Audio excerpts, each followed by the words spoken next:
Visayas, Mindanao, handa na ba kayo? KB, Kilos Pronto! KB, Kilos Pronto! Serbisyong totoo mga boss, ito ang sumbungan ng bayan. Ora mismo, aksyon agad at maaasahan. Sunod-sunod ang kilos sa pagbabalita. Nakatutok ang mata sa problema na nakikita. Lahat ng kwestiyon ay may solusyon. Sa bawat hinaing katumbas ay aksyon. Kilos Pronto! Di ka na magtitiis at mabibigyan ka dito ng resulta mabilis. Dahil ang bitag, walang pinapalagpas. Sa tropang Ben Tulfo, wala kang ligtas. KB, Kilos Pronto!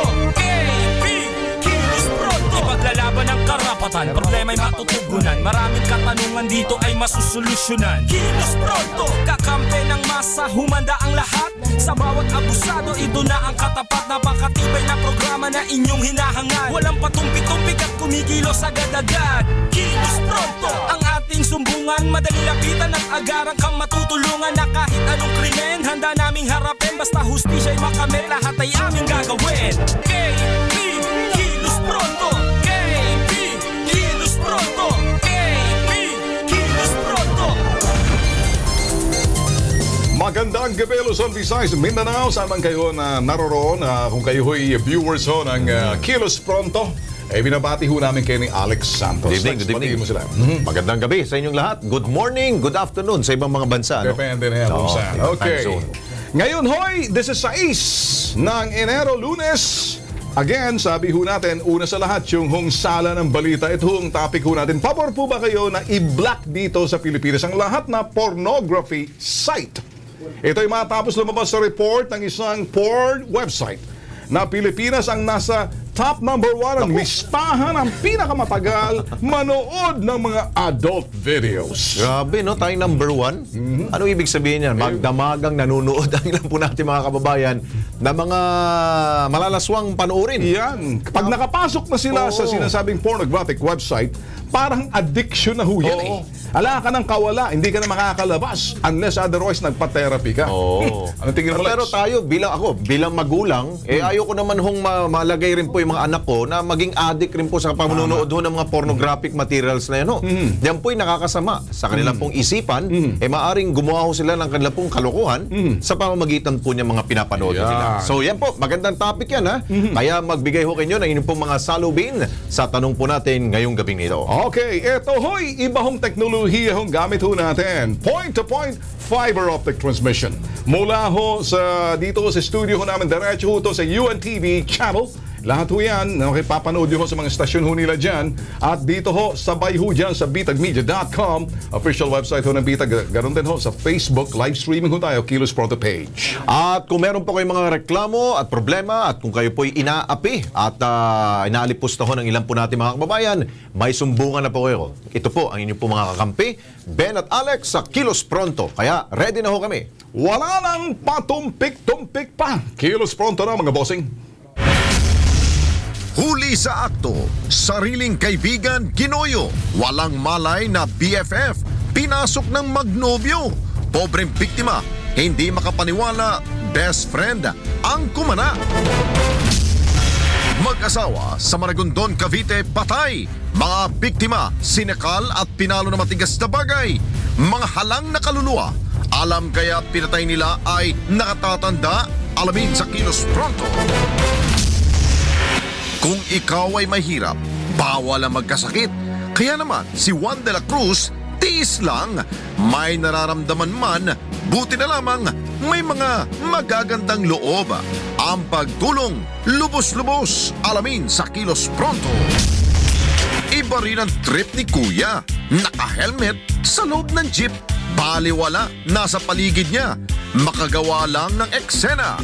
Alamin sa Kilos Pronto. Sumbungan, imbestigahan at balitaan. Kilos Pronto, umpisa na! Okay mga ka-KP, sa ating pong All Points Bulletin, marami ho sa atin ang hindi po sanay na makakita ho ng mga e-vehicles. Ano po ba ho yung e-vehicles na yan? Ito po yung mga electronic vehicles sa kalsada. Pero paalala ho, para sa mga nagbebenta at nagmamay-ari po ng mga e-vehicles na yan, may batas ho tayong dapat sundin ha. Kung ano ito, panoorin po natin.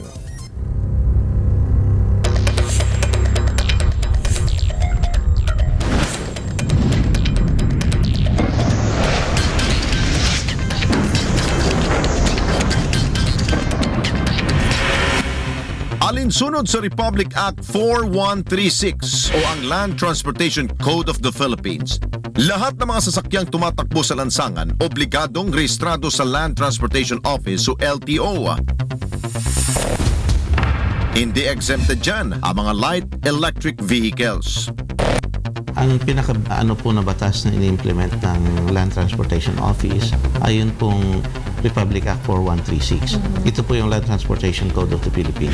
Ito po, nababanggit po natin ito kasi po dahil po dito sa mga proliferation ng mga electric na mga motor vehicles natin. Pagka hindi siya powered by muscular power, ito ay isang motor vehicle. Kaya po yung bisikleta hindi nare-restro dahil bisikleta, walang engine. Pero kahit na may pedal siya, kung may engine siya, that is a motor vehicle. Magparehistro at malisensya yung mag-ooperate. Kaya naman, sakaling hindi raw naabisuhan ng buyer ng mga e-vehicles na kailangan nilang magparehistro, malaking abala raw ang posibleng may dulot nito.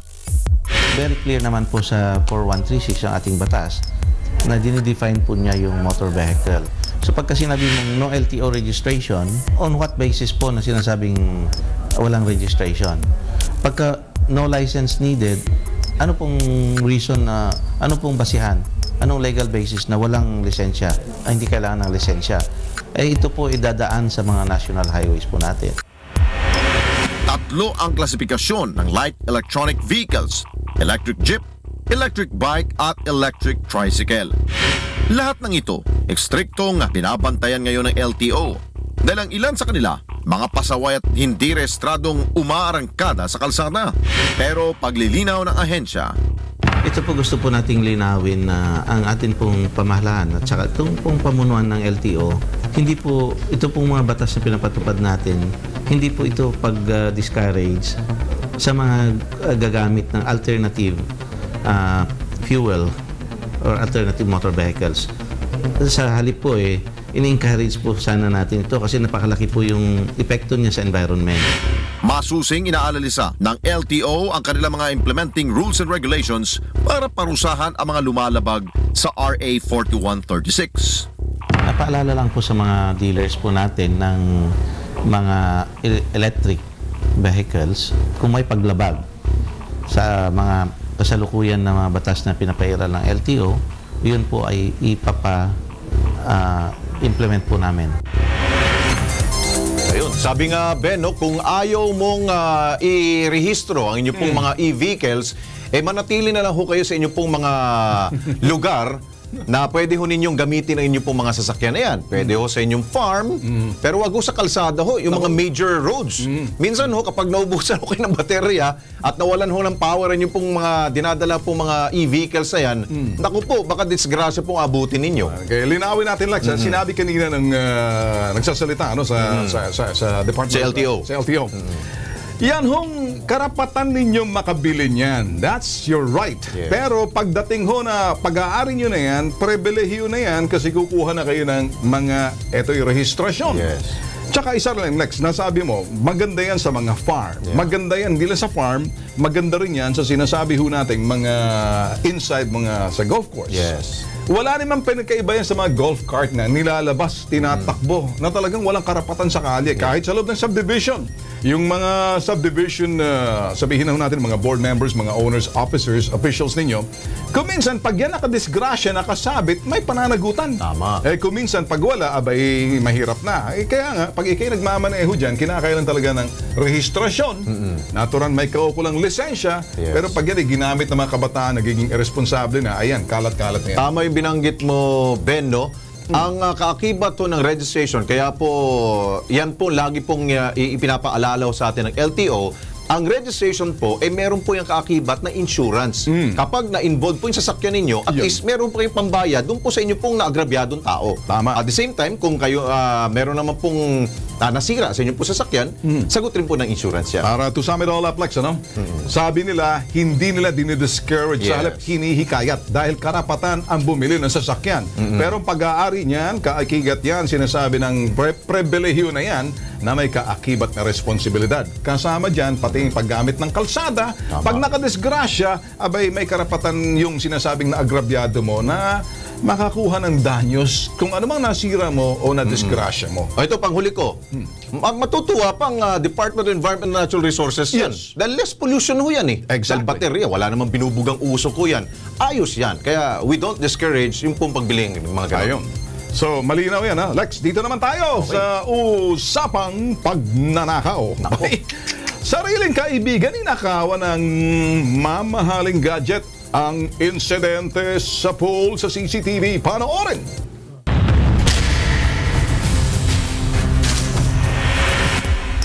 Ika-6 ng Enero taong kasulukuyan, sa kuha ng CCTV sa isang kondominium sa lungsod ng Quezon, makikita ang 2 babaeng naglalakad sa pasilyo. Habang isang lalaki naman, tila aligagang nagmamatsyag sa lugar. Ang lalaki kinilalang si Brian San Lorenzo na nagpapakilala rin sa alias na Ian Sanlo. Boyfriend siya ng isa sa 2 babae na naispatan ng CCTV, si Kay Marjorie Llanes. Si Kay, kaibigan ni Leslie, hindi niya tunay na pangalan at nagmamay-ari ng isang unit sa nasabing kondominium. Sumbong ni Leslie, pinagnakawan daw siya ni na Kay at Brian. Bisitahin ka namin dyan. Sabi ko, sige, wala namang problema. Ganun lang. Pero hindi inakala ni Leslie na may ibang motibo ang magkasintahan sa pagbisita sa kanya. Tapos nagaya lang siya na bili kami ng pagkain sa baba. Ako naman, sasama ko dahil bibili kami ng pagkain. Dahil kaibigan, kampante raw si Leslie na iwan ang boyfriend ni Kay na makita niyang natutulog ang lalaki. Tinawag niya yun na, baby, bibili lang kami ng food. So alam ko, tulog yung guy. Pero nung nagsalita si Cassie ng baby, tumango siya. Pero si Brian, nagpanggap lang umanong tulog para makapagnakaw. Kitang-kita sa video na matapos makalabas sina Leslie at Kay sa condo unit, lumabas pa si Brian para silipin kung wala ng 2 babae. Maya-maya pa, nasa pool na ng kamera na bitbit ni Brian ang isang bag na itim. Bag daw ito ni Kay. Pabalik na kami nang biglang nagulat ako si Ian nasa baba na ng kondo. Dala niya na yung susi ng kondo, siya na nag-lock. Pati yung handy bag na dark blue. Pag-akyat ni Leslie sa kanyang unit, wala ng kanyang laptop na nagkakalaga ng 60,000 piso. Ngayon pag-akyat ko sa taas, wala na yung laptop sa ibabaw ng printer. So nagtaka na ako, piling ko baka na-misplace ko. Pero imposible kasi nagamit ko pa siya. Tinawagan naman ni Leslie ang kanyang kaibigang si Kay at maging si Brian. Pero nakapatay na raw ang cellphone ng dalawa. And after noon, tinry ko silang i-message at i-text na, bumalik kayo dito. Tinawagan ko sa landline, wala na yung phone, nakapatay na. So, umabot ako kinabukasan, tinatry ko hanggang landline, wala. Nung pumunta ako ng police station, nag-try ako na baka sakaling binlock nang nila ako sa phone nila. Pero wala talaga, nakapatay na. Sinamahan ng Kilos Pronto Team si Leslie sa tanggapan ng Anonas Police Station para formal na makapagsampa ng kasong kriminal laban kay Kay at Brian. Kasalukuyang tinutugis pa rin ang otoridad ang mga suspect. Babala sa publiko, huwag basta magtiwala, maging mapagmatsyag at paladuda para hindi maging biktima. Grabe, no? Alam mo, Lex, magkaibigan. Pero sabi nga kanina, tinatanong nila nang habang piniplayan, yan ba'y close personal friend or acquaintance friend lang? Sabi sa ano natin parang talagang close friend. Ngayon, kung yung mga ganong klaseng kawatan, talagang may sinasabing talagang ito'y matindi ang pangangailangan. Either nagdodroga yung putok sa buhong mag-boyfriend at yung mga magkasintahan na yan. Medyo siguro malalaman din yan kasi may picture yung sinasabing suspect. Yeah, meron. Sa akin, ito rin sinasabing partners in crimes. Ayan, lalabas ng picture. Ayan ang sinasabing si Kay. Nako, makikita ka ngayon, Kay. Magnanakaw ka pala. Ang boyfriend nito. Walang boyfriend? Meron yan. Ito naman. Yun. Etong putok sa buho na to, ang Brian. pangit ng kanyang budhi. Yang Brian San Lorenzo, ikaw ngayon, Brian San Lorenzo, kung ako siya, kung magpakita ka rito, kawatan ka palang putok sa buho ka eh. They have in common pala, Yeah. no? Kapag sila po ay nag-iibigan, at kapag ang babae nagsabi, minahal mo ba ako dahil sa aking gawain? At sabihin ng babae, oo. Okay. So, tumira tayo ng ng kaya- ating kaibigan. Yan ang ginawa nila. Kaya ang sabi, tell death, do us part. Iyon. Hanggang sa kulungan, Hanggang sa kulungan, tayo. magsama kayo. Yan ang mga mukha ng kawatan. Si Brian San Lorenzo. Ba't yung pinakita? Yung mukha ng kanina kasi para makita nyo. Ito, paulit. Ito. Yan. At tingnan nyo ho, ang mukha na yan kasi baka sa barangay nyo yan, kakilala nyo, kaibigan nyo, kamag-anak nyo. Nakakahiya pag kamag-anak nyo putok sa buho na yan eh. Itong si Brian dapat tamaan ng kulog at kidlat. Ngayon, kung may magulang ka, pasuko mo na yan. Kung may lola ka, lahat na kaibigan mo, kino-corner ka namin, Lex, para lumabas. Ngayon, ang girlfriend nito, nakita mo naman tong isa. Si Kay naman, si Kay. Nako, Kay, kababae mong tao, nako, pag ganyan salamin ka pa, nakapalipstick ka, pag nanakaw rin pala kayo, mga putok sa buho kayo, baka pang lipstick mo na yan, ninakaw mo. Ikaw yung dapat pinatax doon sa sinasabing beauty products. Nako, si Pag-Yusef, Lex. Napaubo ko doon. Okay, iwanan natin yan.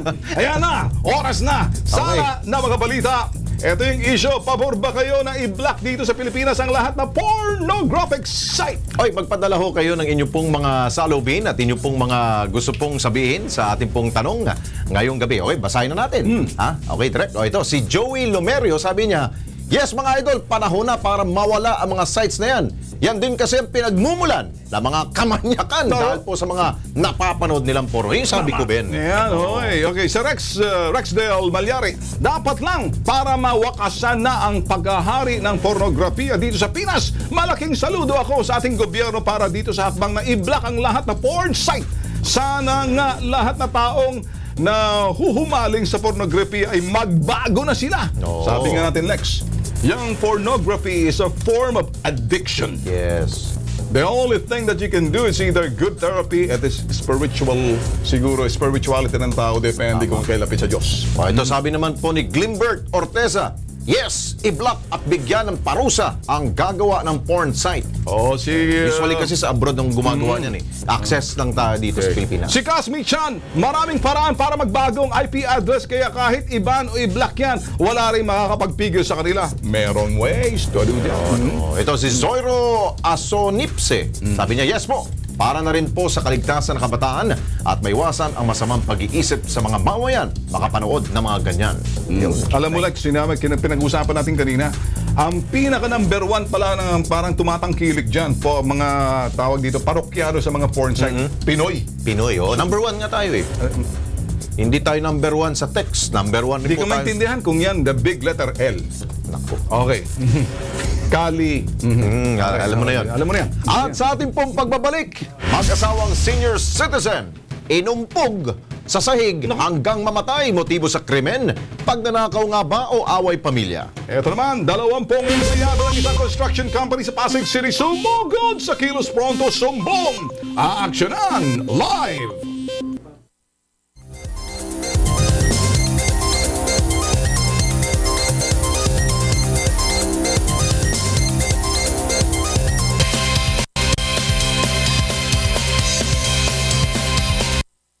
Okay, nagbabalik po ang Kilos Pronto. Hindi pa mabatid po kung sino ang nasa likod po ng tunay na motibo ho ng pagpaslang po sa mag-asawa dyan po sa Maragondon sa probinsya ng Cavite. Kaanak ng mga biktima na didismaya sa mabagal na pag-usad ng ginagawa pong investigasyon. Buong detalye, alamin po natin sa Kilos Pronto Crime Desk.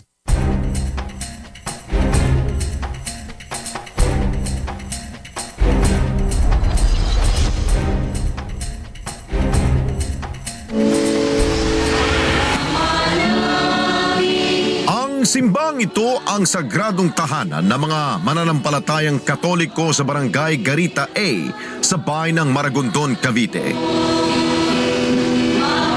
Ipinagkatiwala ang pangangasiwa ng simbahan sa mag-asawang sina Bienvenido Muncal, 70 anyos, at Cecilia Muncal, 68 anyos.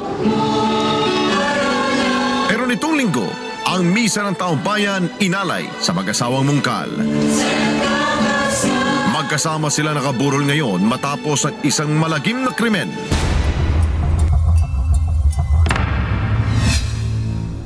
Masaya't simple lamang ang pamumuhay ng mag-asawang Muncal sa tahanang ito. Tinitiyak nila ang seguridad sa bahay at napapaligiran sila ng mga santo.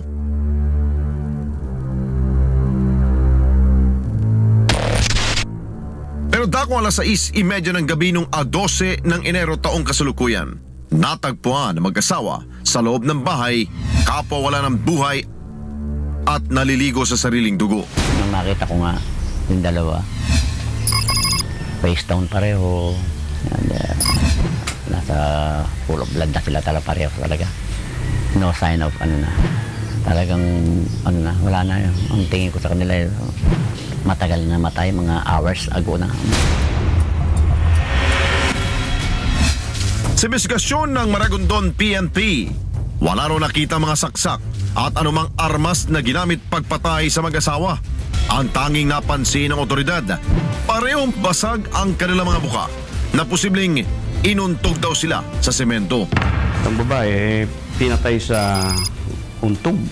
Sa untog lang ng kuhan.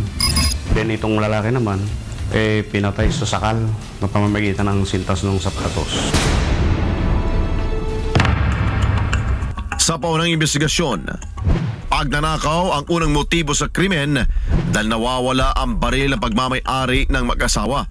Pero nakapagtataka kung panloloob at pagnanakaw ang talagang pakay lamang sa bahay, tila wala man lamang sinirang mga gamit. Ngayon na lamang na mga padlock sa cabinet at doorknob. Ni hindi man lamang nilimas ang mga alahas o pera. Wala kaming nakikitang iba pang bagay na nawala maliban sa baril.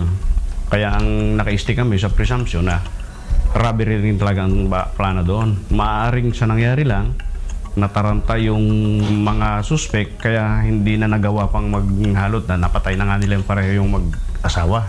Kung pwedeng kilala yung pumasok or yung pagbili ni tatay noong merienda dahil na ihahanda dahil may darating na bisita, nasa lisihan naman siya doon sa pagpasok. Habang wala siya, pumasok yung suspect.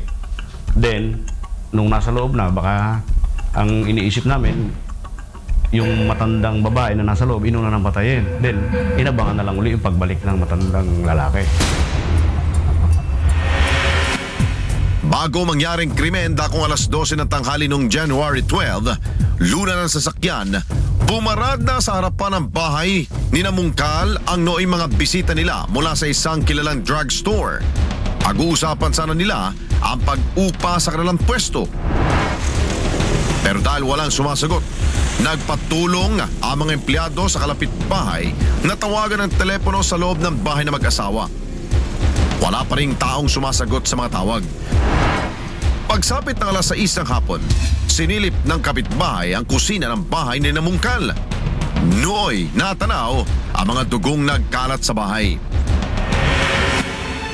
Sa insidenteng ito, tinatayang umagaw tanghaling tapat isinagawa ang pagpaslang. Pero ni isang kapitbahay wala man lamang daw nakarinig ng ingay mula sa bahay ng mga biktima.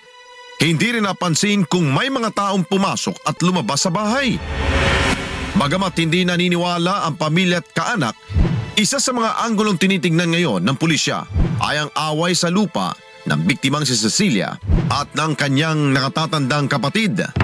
Tungkol sa land dispute na sinasabi mo, hindi natin dinidiscount yun. Pero kailangan lang ma-establish natin na mas maganda. Bulag pa rin ang pulisya na Maragondon sa tunay na motibo ng krimen at kung sino ang nasa likod nito. Nais ang pamilya na mapabilis naman sana ang investigasyon para makapagsampa na sila ng kaukulang kaso. Agad po namin dito po sa Kilos Pronto na mabigyan po agad ho yan ng hustisya. Kaya papanawagan natin sa Maragondon PNP. Sana po sir, wag po natin bitawan itong kaso nito. Bigyan ho natin ng hustisya at alamin kung sino hong may kinalaman dito, mga salarin na maaring alam ho na mga kapitbahay po dyan. Imposible naman wala hong alam ang ilan po natin mga kababayan dyan. Ang pinakamadali dyan lang sinapanawagan natin sa komunidad mismo. Yeah. Maaring yung gumawa niyan talagang sabi nga natin, hindi naman pagnanakaw. Yeah. Inuulit na natin sinasabi ng pulis. So may matinding galit talaga. Ano mang dahilan yan? Either nagtrabaho sa kanila or sa lupa, lahat na posibilidad. Pero ang krimen, pag isinagawa ng isang kriminal, hindi ho magiging perfect crime yan. Yeah. Magiiwan ho ng sinasabing footprints yan, either doon sa inuman, kwentuhan, magpapagmamalaki. May mga panahon na medyo wala sila sa sarili nila, nasasabi nila kung ano yung ginawa nila o kasama nila, na yan ay magiging susi ho na masusolve yung krimen sa pamamagitan ho ng mga may alam. Kaya kung may alam ho kayo pagdating sa mga krimen na yan, pwede ho kayong pumunta sa pulis o di naman kaya sa napanood nyo ngayon, pwede ho kayong lumapit sa Kilos Pronto, lalo na sa crime desk. Yeah. Na isa ho yung programa ni Alex na posible ho makatulong din ho. Yan naman ang natin dito sa Kilos Pronto na hindi lamang po sa pagbabalita ho ng mga krimen, pero may kalutasan po sa ginawa pong krimen. Ayan, okay. Well, this one, Lex. Kasama natin ngayon sa studio, 5 ho sa 20 construction worker na sumugod dito sa Kilos Pronto kaninang umaga. Nakikita niyo ho sila naglalakad ho, papunta ho sa amin. Reklamo ho nila, kinakaltasan daw ho sila ng kanilang amo ng SSS, PhilHealth at Pag-ibig. Pero itong problema, hindi naman daw ito hinuhulog sa mga naturang ahensya. Abay, pag nanakaw to. Okay, maganda siguro kausapin na magandang gabi sa inyo mga bossing. Okay, ano ho una sa lahat ang pangalan ng inyong kumpanya? Saan ho located ho to at ano hong nature ng business ng company ho ninyo? Para mabilisan lang ho. Ang kumpanya namin, sir, ay this Wayo. Okay. Wayo Company. Saan Under kami ng MDC. MDC. MDC. Ano daw? Makati Development Corporation? Yes, sir. Makati. Ito'y mukhang karamihan ng mga nasa Makati Development Corporation. Doon sa kabilang stasyon na kami mag-utol pa. Nareklamo na ho ito. Pakipaliwanag lang. Napaliwanag din na ho ba sa inyo na bigyan ba kayo ng kunting kahit naman rason man lang kung bakit hindi inireremit yung SSS, PhilHealth at Pag-ibig na karapatan ho ninyo yan sa batas? Bakit daw ho? Una, sir, pinuntahan ko yung office. Kasi ako ginapost sa tao. Kasi ako ang foreman. Okay. Ngayon, yung hiningi ng tao nga puntahan ko daw sa opisina, pinuntahan ko sa opisina ngayon, tinanong ko, yung PhilHealth namin, okay, ba't dalawa lang sa 6 months ako nagtrabaho? Okay. Dalawang hulog lang. Okay. Pero 6 months ka? 6 months, sir. Sa Makatuwid, may butas-butas yun? Yes, sir. 4, wala? Yes, sir. Okay. Sa ibang mga kasamahan mo? Yun din, sir. Yun, dalawa lang sige, din. PhilHealth pa lang yan? Yes. Sa SSS naman? Doon yun, sir. Ganon din. Ganun din? Ganun Sa din. Pag-ibig, ganun din? Ganon din. So, sa inyong payslip, lumalabas na may kinaltas na sa inyo? Yes, sir. Alright. Wala na, hindi na doon sa, kumbaga, parang kampante na kayo, nabawasan na kayo ng SSS, PhilHealth at Pag-ibig. Yes, sir. Ngayon, may contribution yung sinasabing employer. Yes, sir. Okay, yung sinasabing kumpanya ninyo, meron silang bahagi na dapat ibabayad para ma-remit. Ibig mo ba sabihin, hindi rin sila nag-remit? Hindi, sir. So, ninakawan na kayo nitong putok sa buhong. Anong pangalang kumpanya nyo? Wayo. Wayo. Magnanakaw tong putok sa buho na to. Ako, diretso ako magsalita. Magnanakaw sila, ninakaw yung SS contribution ninyo, ninakaw yung sa PhilHealth, ninakaw sa Pag-ibig. Ang masahol dito, ninakawan na kayo, ninakawan pa pati gobyerno. Ang kapal lang mukha nito mga pendehong putok sa buho. So, paliwanag mo, anong sinasabi nila? Bakit daw hindi sila nakapag-remit? Butas-butas pa. Pag nanakaw yun, anumang bagay na hindi mo niremit, yung na kinuha mo sa tao mo at hindi nila binayad, pag nanakaw yun. Ito ba kinumprontan nyo sila? Papaliwanag man lang, karapatan ninyo to? Anong sabi nila? Ang sabi na sa akin, sir, puro lang sabi, sige, puntahan namin ang office. Main office.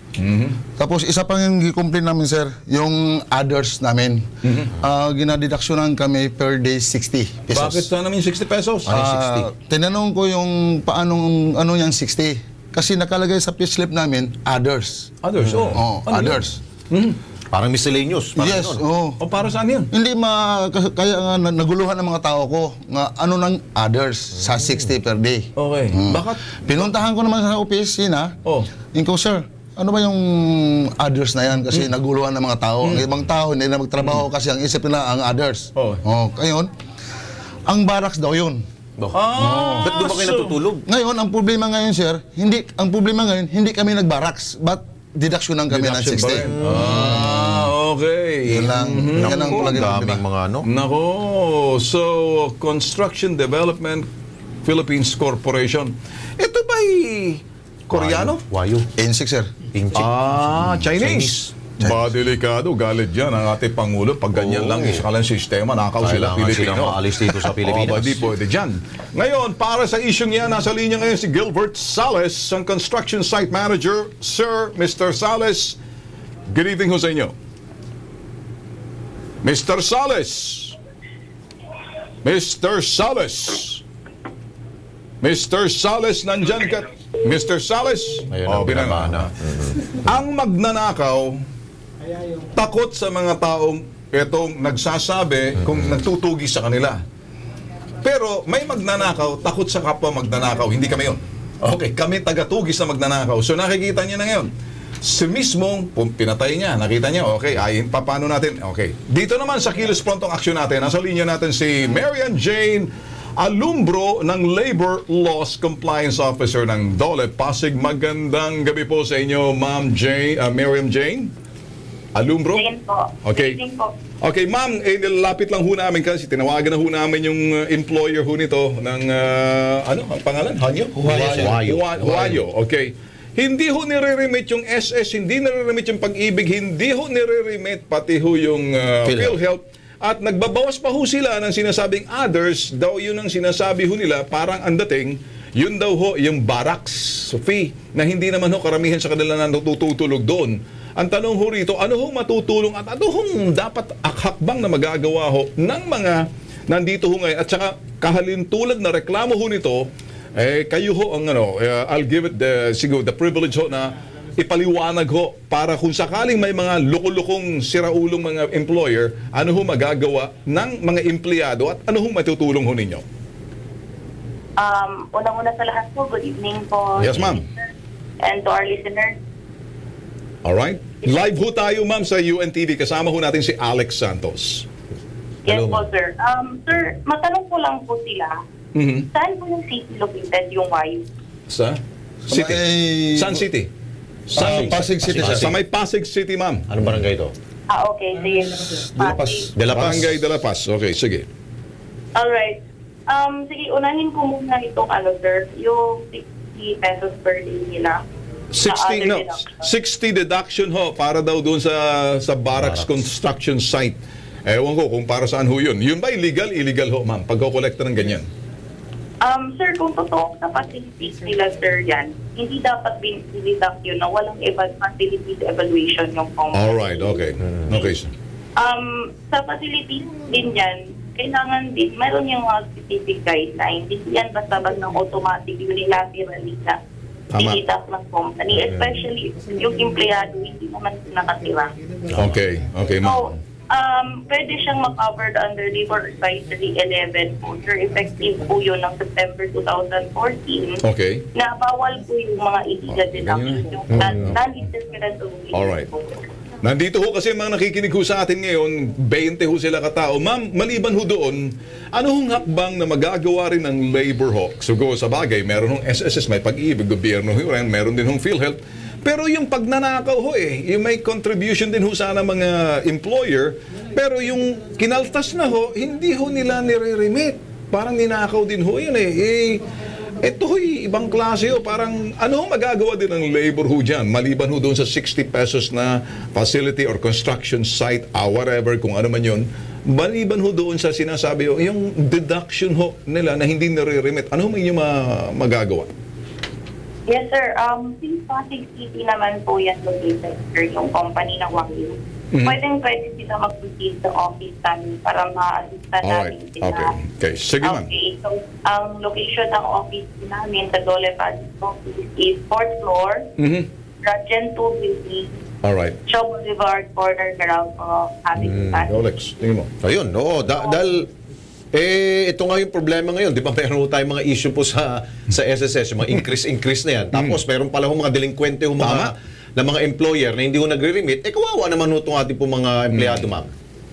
Yes po, sir. So, pwede po natin silang i-comply ng sir. Ayun. Under Article 128 of the Labor Code of the Philippines po, sir.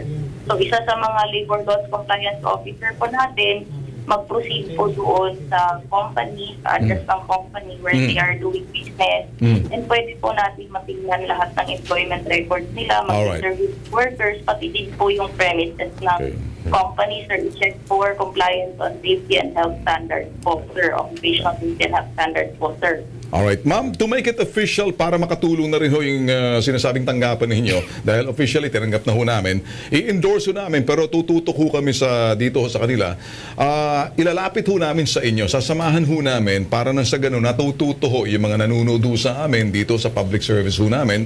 Ngayon pa lang ho, nagpapasalamat na ho kami ni Alex Santos ho sa inyo at inaasahan ho namin yung full support ho. Lalo-lalo na sa mga pobreng kababayan ho nating nagtatrabaho, malilit lang kinikita, tapos ninanakawan pa ho, mami. Yes po, sir. Don't worry po, sir. Pwede po silang pumunta mag-proceed sa office namin tomorrow. Okay. Pag-happy sila po ako, I'll be there early. Alright, sige. Ma'am, sa inyo ho mismo namin i-endorse to. Sasama ho yung aming mga staff ho to make sure na ito ho'y ma-accomplish na. Alam naman ho namin talagang tutulong ho kayo, ma'am. Maraming salamat po, ma'am, ha? Thank you, ma'am. Okay po, sir. Good evening po. Alam mo, balikan lang natin, Lex. Maganda yung sinabi mo kanina. Mainit na isyong SSS. Yes, oo. Hindi lang SSS, PhilHealth. Ito yung mga ito yung mga karapatan ng mga empleyado. Benefits sila. Hindi magkakasya ang kulungan natin kapag yung mga employer na kapareho nitong Chinese employer na sinasabi doon sa Wayu na yan. Dahil maraming ganyan. Paano? Kasi duduguin din yung sinasabing pondo ng SSS, eventually, yung iba. Paano naman sila sa bandang dulo pag-retire kasi hindi nagre-remit? Kaya dapat dito talagang, sabi nga natin, ito salita lang, dapat talaga tinutukhang din mga yan. Oo nga. At hindi lang tinutukhang yan, talagang dapat sinasabi, ilalasunin, sabi ni President Digong Dapat ambushin din yan Ito, Chinese mo, may Filipino counterpart ba to? O... Ang Filipino yan, sir, lang yung construction manager namin. Filipino, okay. Tapos the rest, Chinese na. China. Wala bang nagluluturo ng shabu? Baka meron? Wala dyan. Gusto ko lang pakasya. Kasi makasigurado lang tayo. Makasigura. Tanong ko lang yun. Wala namang masama kung tanong. Kasi dapat masilip yan Bakit malay mo? Baka nasa ilalim siya. Pwede silang ilagay sa AJK doon. Ewan ko lang, sir, kasi busy kami palagi, sir, sa trabaho namin. Sige. Buti naman yun. Sige. Diyan lang kayo, Okay, samantala para sa mga gusto hong magsumbong at magreklamo po sa Kilos Pronto, wala po kaming pinipiling oras, 24/7 bukas ang aming pong Facebook page. Bumisita lamang po sa www.facebook.com/Kilos Pronto at mag-iwan po na inyong pong mensahe. Huwag po kalimutan, mag-iwan po na inyong pong contact number, tatawagan po kayo ng aming pong KPT. Okay, yan. Susunod sa Kilos Pronto, ang kwento ng mga totoong taong bumuti ang kalagayan matapos makainom ng herbal supplement. Alamin, abangan ho yan mamaya. At mag-asawang doktor na layunin ay makapanggamot at makatulong sa kapwa kahit libre pa nga, bibigyan pugay po ng KP.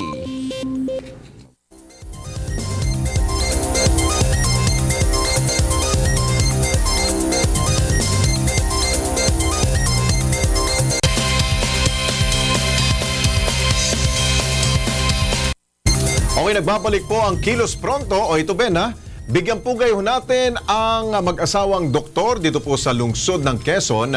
Dahil po panggagamot sa murang halaga at kung minsan daw ho, libre pa ang kanila pong serbisyo. Panoorin po natin.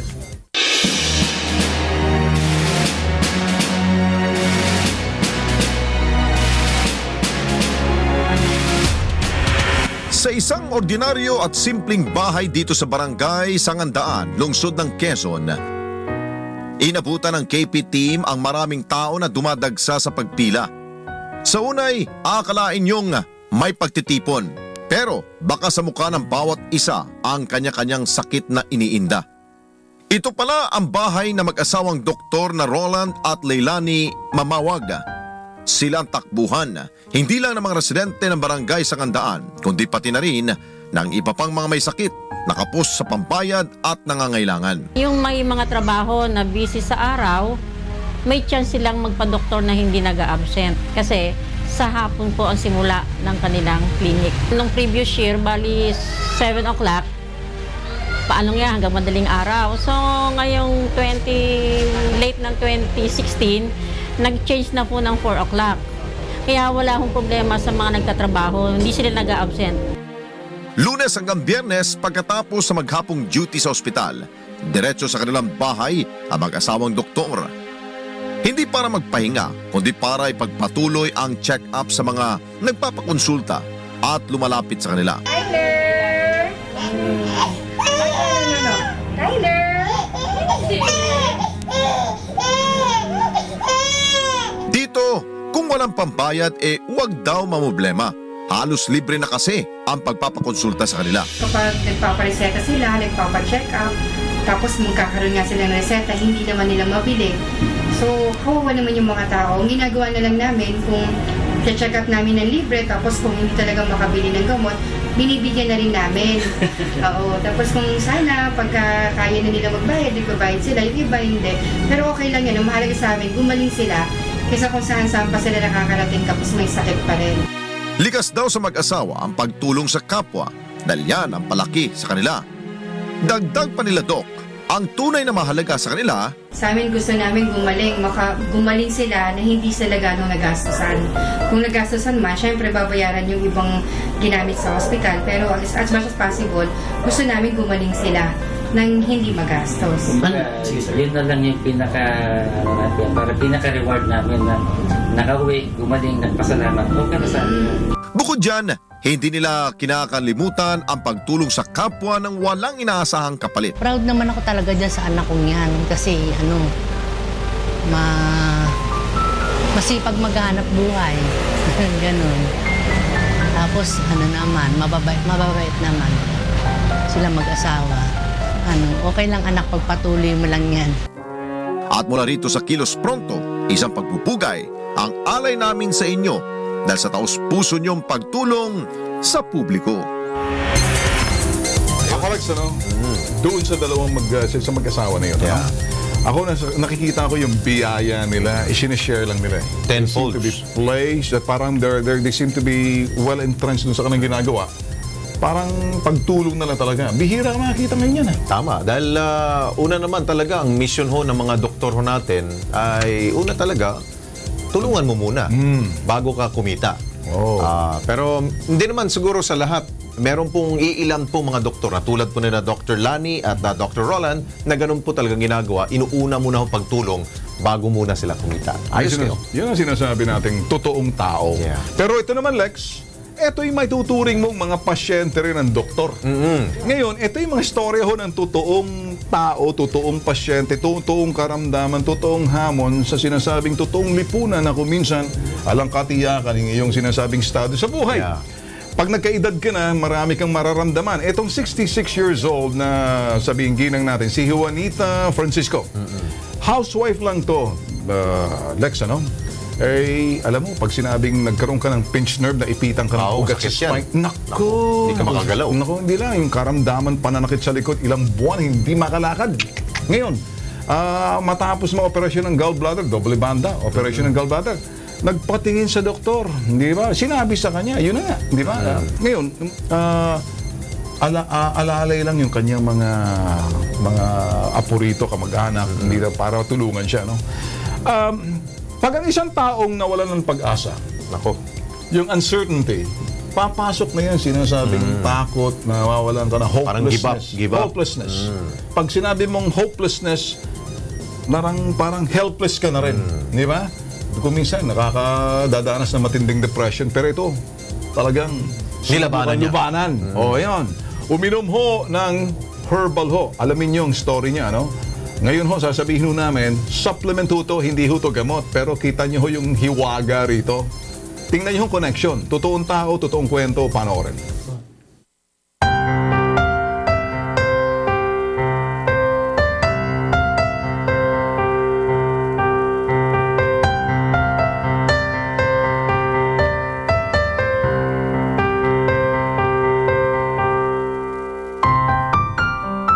Pa-opera ako sa gallbladder.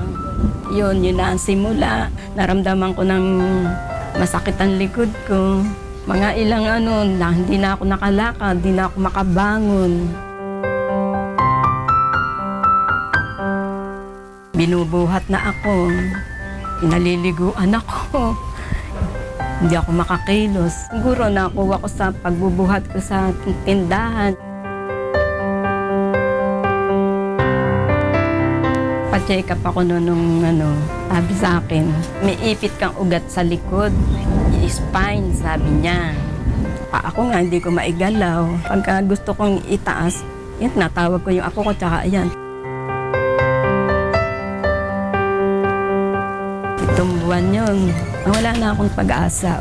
Tapos naisip ko pa, magbikti na kaya ako.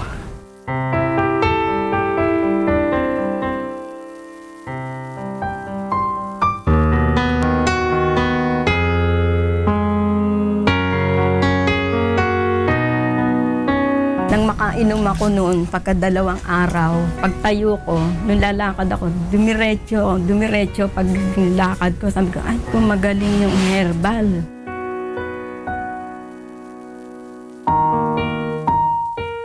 Paglipas uli na 1 linggo, yung paa ko naman, gumalaw siyang ganyan. Ito, gumalaw siyang ganyan. Naisipa ako na siya. Nakakapaghugas na ako ng pinggan, nakakapagsaing, nakapagwawalis ako dyan, doon, nakapagwawalis ako doon. Naayos na. Nakapag may inabot akong ganyan, dati hindi ko maabot eh. Oo, mas masigla na pakiramdam ko ngayon kaysa nung nakakaraan. Patuloy pa pag-inom ko ng herbal, hindi ko tinitigilan yun.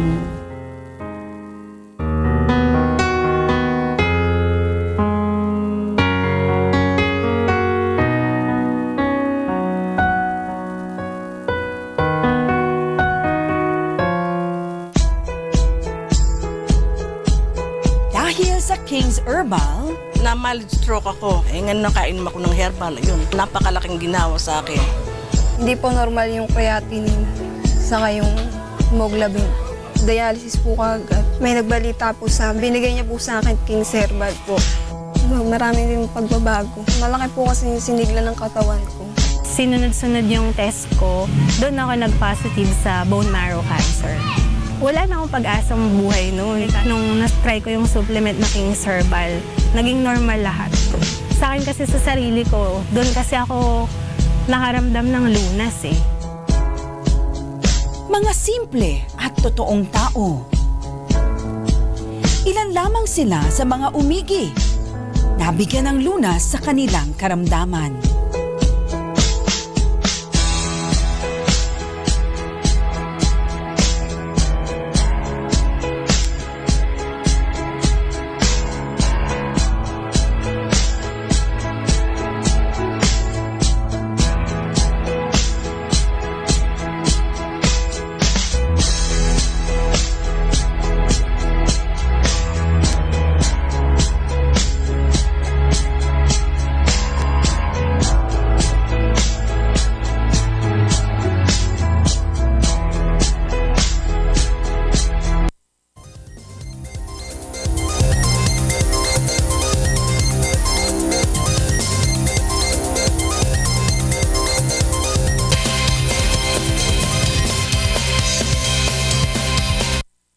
Okay mga ka-KP, nagbabalik ko tayo. Ito pang light natin para meron pong ngiting may iwan sa ating pong programa.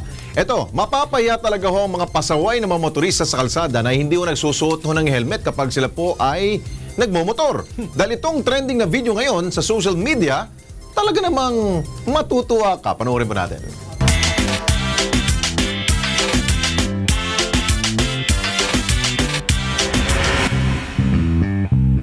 Nakasakay sa motor pero siguristang kulukoy. Naka-helmet pa habang prentang nakahiga sa jeep na sinasakyan niya.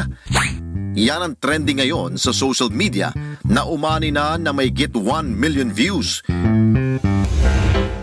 Pero ang pasahero mukha yatang senglot. Gumigewang habang umarengkadang sasakyan at feel na feel ang helmet niya. Hoy, hoy, kolokoy kengkoy! Napasobra ba ang iyong toma kaya iniwasan mo na lang mag-drive sa kalsada? O baka naman talagang trip mo lang itago ang iyong muka? Anong pauso yan? Tigil mo na yan!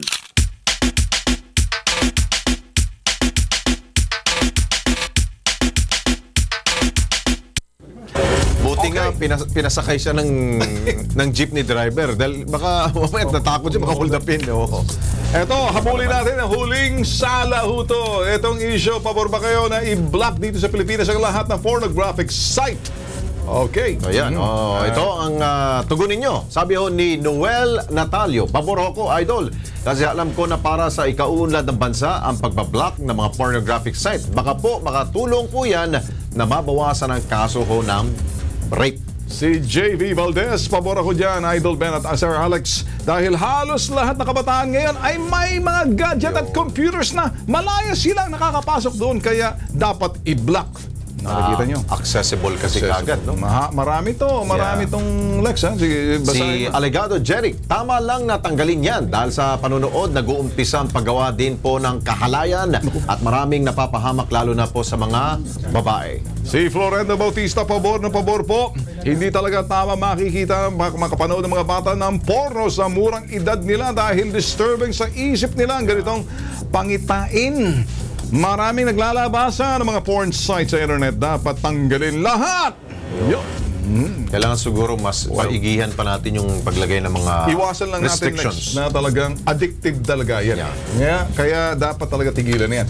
Yan ang isang oras na mabilisang pag-aksyon sa inyong mga reklamo at sumbong. Ako si Ben Tulfo. Ako naman po si Alex Santos. Hanggang bukas po mga ka-KP, sama-sama po natin tiktikan at subaybayan ang bawat isyong kailangan po nating imbestigahan. Dahil higit sa sumbungan, investigahan at balitaan, dapat kilos pronto!